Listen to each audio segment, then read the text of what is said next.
जब मौसम बदलता है तो हमारा लाइफस्टाइल भी चेंज हो जाता है और कोशिश करनी चाहिए हमें कि बदलते मौसम के हिसाब से ही अपना लाइफस्टाइल ऐसा अपना लिया जाए जिससे हमारी अंदरूनी और बैरूनी सेहत पर कोई मनफी असरात ना पड़े और भरपूर डाइट का इस्तेमाल किया जाए। हमारी खुराक एक बहुत ही ज़्यादा अहम रोल प्ले करती है और कल एक जगह मैं पढ़ी थी कि अगर हम अपनी खुराक को मुतवाज़न कर ले तो हम बाल सफ़ेद होने से बचा सकते हैं। और बालों का सफ़ेद होना आजकल एक आम मसला बनता जा रहा है, कोई छोटा हो बड़ा हो सभी इस मसले का शिकार हो रहे हैं। मतलब हम पहले देखते थे कि जिन हमारी नानियाँ दादियाँ होती थी या जैसे जैसे उम्र बढ़ती जाती थी तो बाल सफ़ेद होते थे और समझ भी आती थी कि बाल सफ़ेद क्यों हो रहे हैं। लेकिन अब अगर किसी नौजवान को देख ले या कोई बच्चे को देख ले तो उनके भी बाल सफ़ेद होना शुरू हो गए हैं और उसकी समझ नहीं आ रही कि क्यों हो रहे हैं। लेकिन मुझे लगता है कि जिसकी एक बड़ी वजह यह भी है कि हमारा गैर मुतवाज़न लाइफस्टाइल और गैर मुनासिब खुराक का इस्तेमाल भी है। और बालों को जल्द सफ़ेद होने की वजूहात क्या है, इससे कैसे हम बच सकते हैं,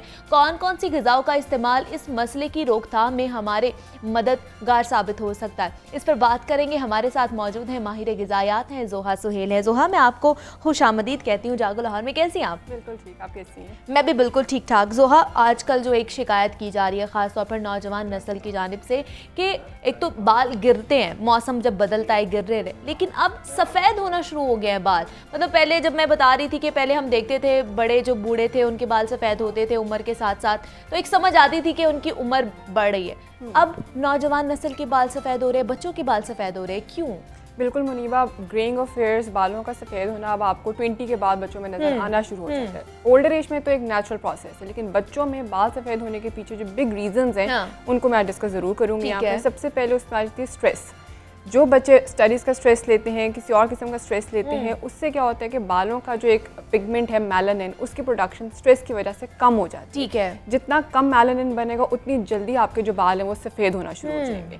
मेलानिन के अलावा जेनेटिक्स, आपकी फैमिली में अगर आपके पेरेंट्स को ये मसला है तो बच्चों में बहुत ज़्यादा रिस्क होता है कि उनके बाल भी सफ़ेद होंगे। इसके अलावा विटामिन B12 की डेफिशिएंसी, वो बच्चे जो विटामिन B12 डेफिशिएंट हैं उनके अंदर बहुत ज़्यादा रिस्क होता है कि उनके बाल सफ़ेद हो जाएंगे। अच्छा। तो जिन बच्चों के बाल सफ़ेद होते हैं उनको कोशिश ये करनी चाहिए कि विटामिन B12 से भरपूर ग़िज़ा का इस्तेमाल रखें ताकि बालों की जो। और वो कौन सी ग़िज़ाएँ हो सकती हैं ज़ोहा, हम कौन सी खा सकते हैं? उसमें ज़्यादातर हमारे पास वो चीज़ें जो एनिमल से मिलती हैं, जिसमें गोश्त है, दूध है, अंडे हैं। तो वो लोग जो वेजिटेरियन है या जिनको मीट प्रोडक्ट से किसी किस्म की एलर्जी है या जो कंज्यूम नहीं कर सकते, तो वो उसके सप्लीमेंट्स की तरफ भी जा सकते हैं। लेकिन मेक श्योर करें कि वो इसको अपनी डाइट में ज़रूर शामिल करें। अच्छा, विटामिन B12 के अलावा आयरन डिफिशिएंसी, ठीक है, वो बच्चे जिनको आयरन डिफिशिएंसी होती है उनको भी चाहिए कि वो अपने खुराक में आयरन से भरपूर चीज़ों को रखें ताकि उनके जो वाइटनिंग ऑफ हेयर्स है, जो ग्रेइंग ऑफ हेयर्स है, वो जल्दी ऑनसेट के ऊपर ना आ सके। इसके अलावा जो थायराइडिज्म के मसले हैं, जिनके बॉडी में थायराइड या तो ज़्यादा बन रहा होता है या कम बन रहा होता है। अच्छा, ज़रूरी नहीं कि थायराइड ओल्डर एज में जाके ख़राब हो, बच्चों की एज में भी वो ख़राब हो रहा होता है। तो उन बच्चों में भी बहुत ज़्यादा रिस्क होता है कि उनके जो बाल हैं वो छोटी उम्र में ही सफ़ेद होना शुरू हो जाएंगे। ठीक है, उसकी भी आप प्रॉपर स्क्रीनिंग रखें अपनी। अगर थायराइड का मसला है तो उसके थायराइड की मेडिसिन लें ताकि बाल जो है वो सफ़ेद ना हो। और दूसरा ये भी एक बड़ा मसला है ज़ोहा कि हम देखते थे हमारी नानियाँ दादियों के इतने घने बाल होते थे, खूबसूरत बाल, शाइनी हेयर्स, और हम लोगों के अभी ही इस उम्र में ही आके पतले और कमज़ोर हो गए हुए हैं। इसकी क्या वजह है?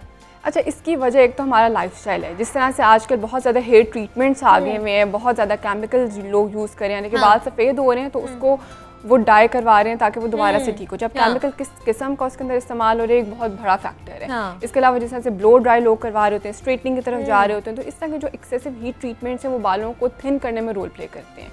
लेकिन अब मैं इसे रोकूंगी तो नहीं कि आप लोग ये ट्रीटमेंट्स ना करवाएं, तो उसके साथ अपनी डाइट में आप ऐसी चीज़ें रखें कि जो बालों को एक तो थिन होने से रोकें, उनको भरपूर रखें। इसमें बायोटिन का बहुत इंपॉर्टेंट रोल है। ठीक है, बायोटिन बेसिकली हमें अंडों से मिल जाता है। ठीक है, तो अगर आप दिन में रोजाना एक अंडा कंज्यूम करते हैं तो इससे आपके बाल जो है वो पतले भी नहीं होंगे और वो भरे हुए रहेंगे। अगर अंडा नहीं कंज्यूम कर सकते तो बायोटिन के सप्लीमेंट्स आते हैं। ये वाटर सॉल्युबल विटामिन है जो आपके यूरिन में पास आउट हो जाता होता है। इसकी बॉडी में टॉक्सिसिटी नहीं होती, यानी कि बॉडी में जमता नहीं है, ज़्यादा अमाउंट्स में नहीं आता, तो आप इसको सप्लीमेंटेशन के अंदर भी ले सकते हैं। लेकिन इसको डाइट में ज़रूर रखें, और मैं यूजुअली बच्चों को रिकमेंड करती हूँ biotin after the age of 25 ताकि वो रखें और बालों की सेहत जो है वो ताल्लुक है हमारी डाइट का और हमारे बालों का आपस में? बिल्कुल डायरेक्ट ताल्लुक है। इवन अगर मैं बात करती हूँ कि जो भी हम खाते हैं वो डायरेक्ट हमारी स्किन के ऊपर नजर आते हैं। सेम केस हमारे बालों के साथ है। जो भी हम खाएंगे वो बाल उसका अच्छा रिजल्ट हमें दिखाते हैं कि जैसी अंदर की सेहत होगी बाल बिल्कुल वैसे ही होंगे। अब जैसे मे भी आप बात करी थी कि वाइटनिंग ऑफ हेयर्स और बालों का वो है गिरना है, तो ये दोनों में डाइट का डायरेक्ट रोल है। अब अगर बॉडी विटामिन B12 से डेफिशिएंट है, आयरन से डेफिशिएंट है, जिंक से डेफिशिएंट है, बायोटिन से डेफिशिएंट है, तो आपके बालों को डायरेक्ट मुतासिर करती है।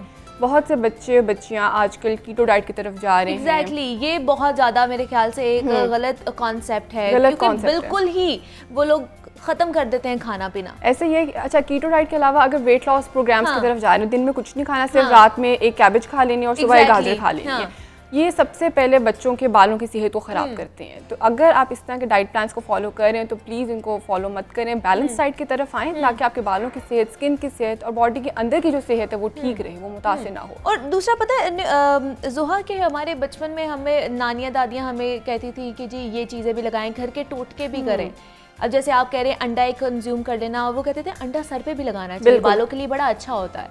उसमें मुनीबा ऐसे है कि आजकल बच्चियों में स्प्लिट एंड्स का मसला बहुत है कि बाल उनके दो मुंह हो रहे हैं और टूट रहे हैं। एक तो सर्दियों की वजह से भी होता है क्योंकि सर्दियों में जैसे मॉइस्चर कम होता है तो बाल जो है वो स्प्लिट एंड्स हो रहे थे, आगे से खुरदरे भी हो रहे थे और टूट भी रहे होते हैं और उनके जो दो मुंह निकल रहे होते हैं। अच्छा, उसमें ये है कि जितना आप सर को, बालों को मॉइस्चराइज रखेंगे उतना ज़्यादा जो है स्प्लिट एंड्स का मसला भी ख़त्म रहेगा और बालों की वैसे भी सेहत ठीक रहेगी। एक चीज़ तो हम खाने के ऊपर आते हैं, लेकिन अगर आप टॉपिकली अप्लाई करते हैं तो उसका भी बहुत अच्छा रिजल्ट है। अंडा जो है इट्सेल्फ एक बहुत अच्छा मॉइस्चराइज़र है। तो सर्दियों के सीज़न में और जिन लोगों को ज़्यादा बालों के इश्यूज़ रहते हैं वो अपने बालों को मॉइस्चराइज रखने के लिए टॉपिकली एक अंडा और उसके साथ थोड़ा सा मिल्क अगर मिक्स करके कंज्यूम लगाते हैं तो एक मास्क बन जाएगा, एक मास्क बन जाता है। वो बहुत बेहतरीन मॉइस्चराइजर है। बहुत से लोग ऑयलिंग पसंद नहीं करते और आजकल खास तौर पर लड़कियां नहीं लगाती तो वो इसके ऊपर शिफ्ट हो सकती हैं। लेकिन अगर ऑयलिंग करते हैं तो उसके भी अपने गुड रिजल्ट्स हैं। ऑयलिंग में मैं ऐसे रिकमेंड करती हूँ कि अगर आप लोगों ने सरसों के तेल से, बहुत से लोगों को इरिटेशन होती है उसकी स्मेल से, तो आप कोकोनट ऑयल जो नारियल का तेल है, ठीक है, और इसके अलावा बादाम का तेल, ठीक है, दोनों ऑयल्स बहुत बेनिफिशियल हैं आपकी बालों की सेहत के लिए। वो शाइनी उनको रखते हैं, स्कैल्प को ख़राब होने से रोकते हैं। बहुत से लोगों को स्कैल्प इन्फेक्शंस होने की वजह से बाल टूटते हैं, बाल गिरते हैं, तो जिनको स्कैल्प इन्फेक्शंस हैं वो विटामिन ई अगर देखा जाए तो ज़ोहा मुझे आप अपनी रूटीन बताइए, आप किस तरह अपने बालों का ख्याल रखती हैं? अच्छा मुनीबा, बीइंग वेरी ऑनेस्ट, मैं इतना ज़्यादा ख्याल नहीं रखती, मॉइस्चराइजिंग का नहीं करती, लेकिन अपनी डाइट को उस तरह से रखती हूँ ताकि बाल जो है वो ठीक रहें और गिरे नहीं। जिस तरह से मैं बता रही थी कि विटामिन ई है, तो बादामों का इस्तेमाल, अखरोट का इस्तेमाल, लोग समझते हैं कि सिर्फ सर्दियों में ही करना है, गर्मियों में नहीं करना। तो गर्मियों में भी इनका इस्तेमाल करें, लेकिन एतदाल में रह के करें। 7 बादाम और 1 अखरोट अगर आप लेते हैं ऑल्टरनेटिव डेज पे, तो उससे बालों की सेहत बहुत अच्छी रहती है। तो अगर आप टॉपिक, और क्या ये नट्स जो हैं ये हम गर्मियों में भी यूज़ कर सकते हैं? क्योंकि अमूमन कहा जाता है कि ये सिर्फ सर्दियों में ही हम यूज़ करने हैं। हाँ, क्योंकि लोग समझते हैं कि ये गर्म है तो ये सर्दियों में लेने, गर्मियों में नहीं लेने। गर्मियों में आप ले सकते हैं लेकिन क्वांटिटी कंट्रोल करके। ठीक है, 7 बादाम एक दिन में ले लें, और अगर अगले दिन आपको बादाम नहीं खाने तो आप 1 अखरोट ले सकते हैं। लेकिन उसमें यह आ जाता है कि जैसे हमारे पास यूरिक एसिड के अक्सर पेशेंट्स होते हैं तो उनको हम लोग अखरोट रिकमेंड नहीं कर रहे होते, तो उसमें ये चीज़ है कि वो लोग ना कंज्यूम करें। लेकिन आलमंड एक ऐसी चीज़ है जो कि कंज्यूम किया जा सकता है। तो अगर हम देख रहे हैं कि हम अगर विटामिन की सही मिकदार में उसको इस्तेमाल कर रहे हैं तो क्या हम बाल सफ़ेद होने से बच सकते हैं? बिल्कुल बच सकते हैं, क्योंकि विटामिन सी का बहुत इंपॉर्टेंट रोल है बालों की सेहत के अंदर। आपने एक चीज़ सुनी होगी, कोलाजन। कोलाजन एक चीज़ है जो स्किन के बनने के लिए, नाखून के बनने के लिए, बालों के बनने के लिए बहुत इंपॉर्टेंट है। तो जितना अच्छा विटामिन सी स्टेटस बॉडी का होगा, बाल हर किस्म के नुकसान से बच जाते होंगे। अब जैसे ह्यूमिडिटी का मौसम आने वाला है आगे, जितनी ज़्यादा हवा में नमी होती है वो स्कैल्प को ख़राब करने में मदद करती है। बिल्कुल। तो ऐसी चीज़ें जो विटामिन, जो एंटीऑक्सीडेंट्स हैं, जिसमें विटामिन सी की आप बात करी थी, विटामिन ई की बात करी थी, तो वो इन्फेक्शंस को भी दूर रखता है और कोलाजन की प्रोडक्शन को ठीक रखता है। जितना अच्छा कोलाजन बन रहा होगा उतनी अच्छी बालों की सेहत होगी। अब विटामिन सी बहुत से लोग यही समझते हैं कि सर्दियों के सीजन में ही ज़्यादा आता है, ऑरेंजेस की फॉर्म में है, मौसमी की फॉर्म में। तो गर्मियों में भी हमारे पास विटामिन सी से भरपूर चीज़ें अवेलेबल हैं। वो क्या क्या है, वो क्या खा सकते हैं आप? जिससे आजकल स्ट्रॉबेरीज अवेलेबल, ठीक है, आप स्ट्रॉबेरीज का इस्तेमाल करें। आगे लीची अवेलेबल हो जाएगी, लीची का इस्तेमाल करें। टमाटर अवेलेबल होंगे, टमाटरों का इस्तेमाल गर्मियों में ज़रूर रखें। इन चीज़ों का इस्तेमाल रखें ताकि बालों की जो सेहत है वो भी ठीक रहे और विटामिन सी के जरिए इम्यूनिटी भी ठीक रहे और बालों की जो स्कैल्प इन्फेक्शंस हैं वो भी ना